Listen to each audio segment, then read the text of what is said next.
Yo, what is going on, guys? Welcome back to another video. Today, UFC 330 breakdown. Islam Makhachev versus Garry.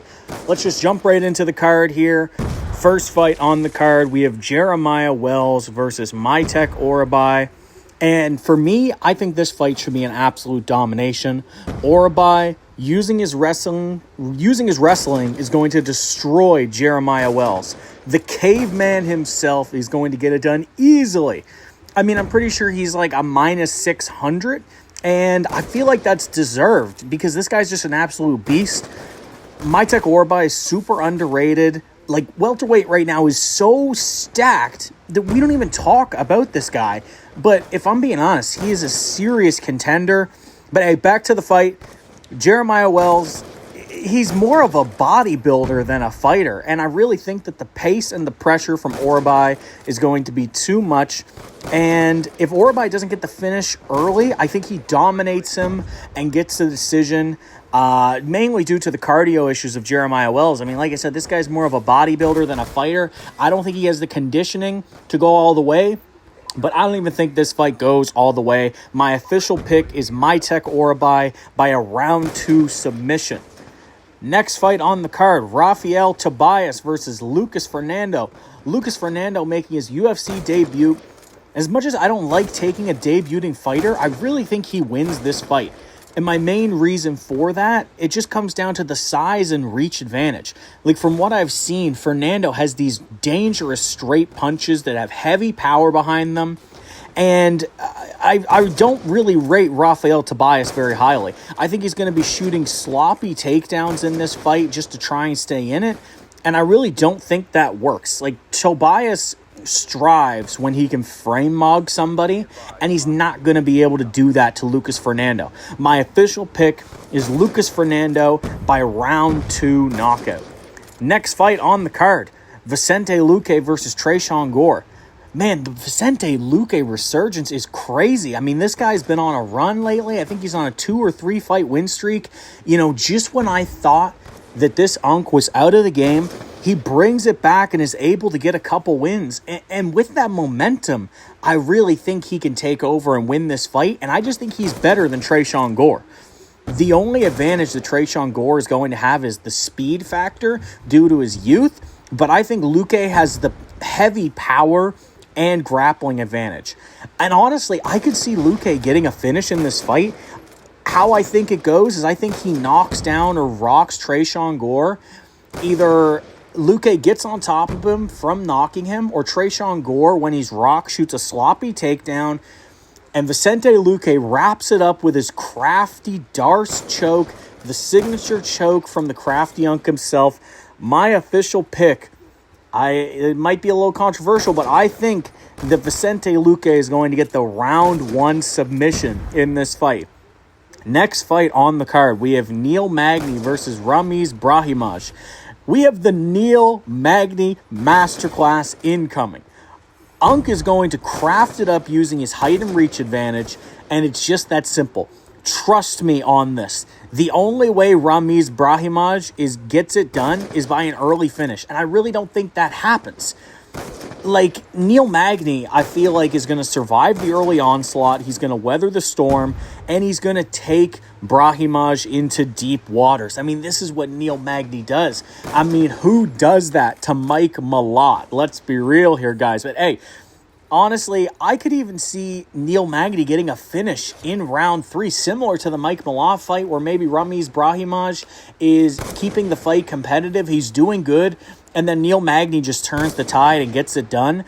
I personally think he's going to take this fight late. I don't know if I would bet on a decision, but my official pick is going to be Neil Magny by decision. I just think the Unk gets it done. I think this is the card of the Unks. I'm not going to lie. Next fight on the card, Dante Johnson versus Eric McConaughey. Dante Johnson should get this done. He's the undefeated fighter, and I think he's going to ride the momentum into this fight and get it done pretty easily. I don't rate Dante Johnson. Like, I hated what I seen of him in his last fight. I mean, his footwork was just horrible, and he didn't seem like UFC level. I don't know how far he makes it, but I think he should steamroll Eric McConaughey. Now, here's the thing. Makhachev does have a 3-inch reach advantage, and there's a possibility that he's able to use his range and piece up Dante Johnson, but I don't see that happening. I don't rate Eric Makhachev very highly either by any means. Dante Johnson is just not as proven. He's only had, I think, one fight in the UFC, and he didn't look great in that fight. I'm pretty sure it went the distance where everyone expected the round 1 finish from Dante Johnson. I'm going to take the chance, and my official pick is going to be Dante Johnson by a round 1 knockout. Next fight on the card, sleeper fucking matchup here. We have Jalen Turner versus Cal Fernandez. Cal Fernandez. Like I said, this match is a sleeper right here. Should be an absolute banger fight. Both these guys have high-level striking. Now, Jalen Turner, I think, does have the wrestling advantage. The submission threat is there. I think that's going to be a big factor in this fight. I think Jalen Turner is going to use his reach advantage. I think it's like a 4-inch reach advantage. I think he's going to pick away at Fernandez. He's going to keep distance from those dangerous leg kicks that Fernandez has, because that is definitely a big factor here. If Jalen Turner is heavy on his lead leg, I could see Cal Fernandez chopping away at that, slowing him down, and taking over this fight. But I think if this fight does get hairy, if things do get difficult for Jalen Turner, I think he's going to be able to use his skills on the ground. I think he's going to be able to use the clinch. He's going to be able to win more exchanges. And, I feel like he's just going to have the advantage in most places in this fight. I could see it going the distance, and maybe Cal Fernandez survives the initial onslaught because Jalen Turner is very dangerous early. So there's a possibility that Fernandez does last a bit longer in this fight. He's able to get a late finish or decision, but I just don't rate him that highly. Jalen Turner has fought decent level competition. He's had lots of wins and lots of losses. How you rate that is sort of up to you, but Cal Fernandez has fought some of the lowest level UFC fighters in his last 2 or 3 fights. And I just think Turner is, maybe too big of a jump in competition. And I think Jalen Turner is really going to show that. I like him by an early finish. You could take him submission. You could take him by knockout. He might lay him out, or he might get like a club and sub sort of finish. It's really hard to say. My official pick for this fight is going to be Jalen Turner by round 1 knockout. Next fight on the card, short notice replacement, Joel Alvarez taking on Chidi Njokuani. Again, short notice. I think Joel Alvarez has, taken this on a couple weeks' notice. But the thing is with Joel Alvarez is he only comes into fights when he's super prepared, he's dialed in, he's not injured, and he's ready to fight. And so he must have already been in the camp if he's willing to take this fight, because I don't recall him ever taking any sort of short notice fights like this. Originally, his Chidi Njokuani's opponent was going to be Jeff Neal, and even in that fight, I was picking Jeff Neal to craft it up and get it done. I would have more taken him by decision, and I could see Joel Alvarez getting a finish in this fight. And reason being is it just comes down to how Chidi Njokuani fights. He tends to be fighting on the back foot and uses his kicks, and while that can be effective, I don't think it's going to work well against Joel Alvarez. I think Alvarez is going to be able to use his pressure and constant forward movement to control this fight and win it on the scorecards. Like, I could even see an instance where Chidi Bang Bang is outlanding Joel Alvarez, but because he's on the back foot, to the judges, it's going to look like it's more competitive than it is, and it's going to make Joel Alvarez look better, because when it's close in a fight, the next scoring criteria you have to take into account really is the forward movement, who's pushing back who, and I think that Joel Alvarez is going to be pushing a pace and putting pressure on Chidi Njokuani the entire fight, and I think he gets the judges' nod because of that. My official pick is Joel Alvarez by decision. Moving on to the main card, Edson Barboza versus Esteban Ribovics. I don't think this fight needs much of a breakdown, and I feel like a lot of people are seeing it that way, and it's due to the odds, and it's due to the fact of the age of Barboza. Like, don't get me wrong, just like everybody else, I love Barboza, but he's just not that guy anymore. Don't get me wrong, like, this guy has one of the greatest, if not the greatest, highlight reels in the history of the UFC, but he doesn't have that same power and speed that he once did. Like, I do think that Ribovics will be hit by Barboza. Wow, crazy take. The fighter is going to hit the other fighter. But no, like, I think he is going to land some impressive shots that maybe will put out lower competition. But I think Ribovics is going to just eat it. He's going to push forward, and he's going to be able to take out Edson Barboza. And I don't think it's if he gets the finish. I think it's when does he get the finish. I think Barboza is tough enough to where he's going to be able to survive the first round. But I think that Esteban Ribovics is going to get this done by a finish. It's just the sheer violence that he brings. And I think he stays ahead the whole fight pretty comfortably no matter what, and he gets it done. My official pick is Esteban Ribovics by round 2 knockout. Next fight on the card, Mansour Abdulmalik versus Dustin Stoltzfus. This fight should, emphasis on should, be easy work for Mansour. And I think it comes down to the fight IQ at the end of the day, because that's the biggest problem with Stoltzfus. I think this fight will be more competitive than the odds suggest, but I think it really comes down to that Dustin Stoltzfus will make a mistake.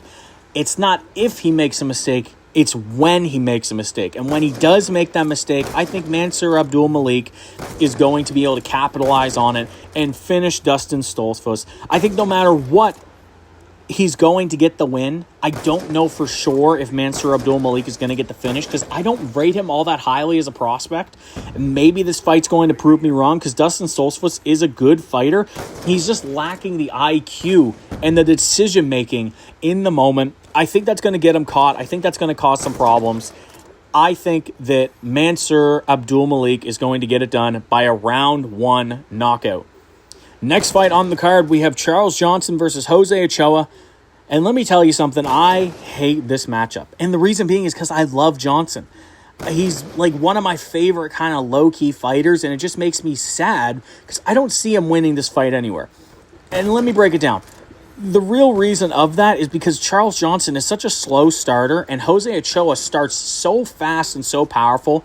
Like, it is possible that Charles Johnson could throw in some wrestling and clinching to slow down this fight, but that is just not his style of fight. He wants to get in there and he wants to brawl, but he sort of needs to be hit to wake up in these fights and really start putting it on fighters. He tends to have late finishes or decisions, and I just don't think you can get away with that in this fight. It's unfortunate, I hate to say it, but I think Jose Ochoa puts away Charles Johnson, and I think he gets it done early. My official pick is Jose Ochoa by a round 1 knockout.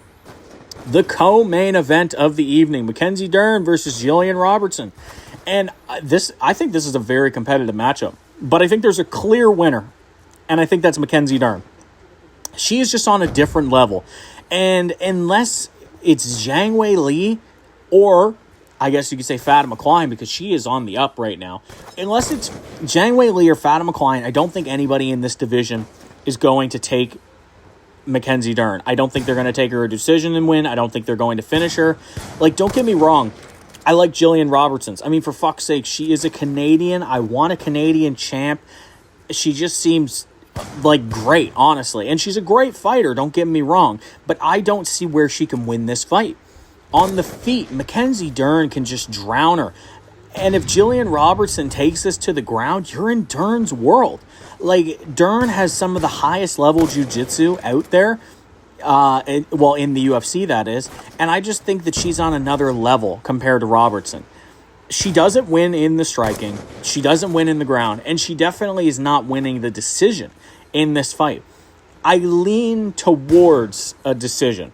But I could see a late finish. Like, depending on the odds, I might be willing to take that. Give me like a late sub. Like, the odds on a late submission, Mackenzie Dern is probably great. But no matter how you go about it, Mackenzie Dern is a great pick this week. Throw her in the parlays, throw her in a straight leg. I think she makes you money no matter what. And at minus 250 odds, money line, I like that. My official pick is Mackenzie Dern by a decision. Finally, the main event, Islam Makhachev versus Ian Garry. Best fight on the card by far. And despite the odds, I think this is a very competitive matchup. This is a fight for greatness. If Islam wins this fight, he's probably the greatest of all time, if he's not already the greatest of all time. And if Ian Garry wins this fight, this will be the best win for the rest of his career. Possibly one of the best wins of all time in the history of the UFC. like, it's just crazy to me. Like, to me, though, this fight is very easy to predict. And it really comes down to the experience between these two fighters and the level of competition that they've faced in the past. In that sense, these guys are not comparable. Like, let's break it down really quickly here. Islam Makhachev, he has wins over Dustin Poirier, Charles Oliveira, Alexander Volkanovski, not once but twice, and many great other wins on his resume as well. Those are just some of the recent highlights. Throw in JDM in there, things aren't looking great. But, you know, it's still a win nonetheless, and it was a domination at that. I mean, for Christ's sakes, how did he beat these guys? He beat them at their own game. He was able to outstrike and submit Dustin. He was able to submit Charles Oliveira. He was able to decision Volk, for Christ's sakes, one of the craftiest guys in the UFC, and he was even able to knock him out. And whether or not you value that second fight, I don't value it nearly as highly. I think it was a bit of a fluke. You had Volk coming in fat and off the couch on short notice, going into that rematch. But either way, we still have to count it towards his resume and legacy nonetheless. Now, Ian Garry's best wins. Let's think about this. Bilal Muhammad, Carlos Prates, and MVP. Those are his best wins right there. You know, most of his wins, aside from Prates, are nobodies or unks. And to me, I just think there are levels to this game. I think Islam is just on another level, plain and simple. He's unbelievably well-rounded. He has elite striking, elite takedown defenses, elite takedowns, and elite submissions. And I'm not telling you anything you don't already know, but it's just a matter of fact that he's on a different level compared to Ian Garry. Now, don't get me wrong. Ian Garry has good striking and good takedown defense, but we've seen him outstrike before. We've seen him taken down. We know that these things can happen, and we don't see these things happen to Makhachev. I think the only place that Ian and Islam are similar could be the fight IQ, because Garry is a very smart fighter, so I am interested in seeing what his approach is going into this fight and how he's going to fight. But I just don't think he's smarter or better than Islam at the end of the day anywhere. Like, I think the threat of the takedown in this fight is going to give Islam the striking advantage. You know, by having that threat in the back of your mind, being Ian Garry, that he could shoot or clinch and take you down at any time, it's going to open up the striking for Islam. And but here's the thing. I don't even think Islam is going to take that risk in the first place in this fight, right? We've seen it in the JDM fight. He was able to use his wrestling dominantly. And I could see him doing that again in this fight. You know, with him moving up a weight class, the threat of the KO is even higher, and he knows that. I don't think he wants to be in these gritty exchanges like he was when he was a lightweight. You know, we've seen these sort of fights with Volk and Dustin where it got scrappy and he's in the pocket with these guys boxing. But I think Islam is going to control this fight on the ground because he knows that these bigger guys could put him away. And I don't see Ian Garry as this knockout threat, so I don't even know how much that really applies to this fight. But I think it just applies to his fight style from here onwards. And how, because these fighters are bigger and therefore more powerful, I don't think he's going to be taking as many risks. And I think we're going to see a wrestling dominant type of approach from Islam Makhachev. I could see Ian Garry getting up from a takedown here and there, but I think it's just a matter of time before he makes a mistake. Islam capitalizes on it and is able to submit Ian Garry in this fight. Even if he doesn't get the submission, I still see Islam winning it on the scorecards. So taking him by money line is definitely a safer bet. But honestly, myself, I like a late to mid-fight submission here for Islam Makhachev. My official pick is going to be Islam Makhachev by a round 3 submission. But hey, let me know what you guys think of my picks down below. Kind of a letdown of a UFC number card that we have, I'm not going to lie. Especially after we've had to sit through these Apex events for these last couple weeks in a row.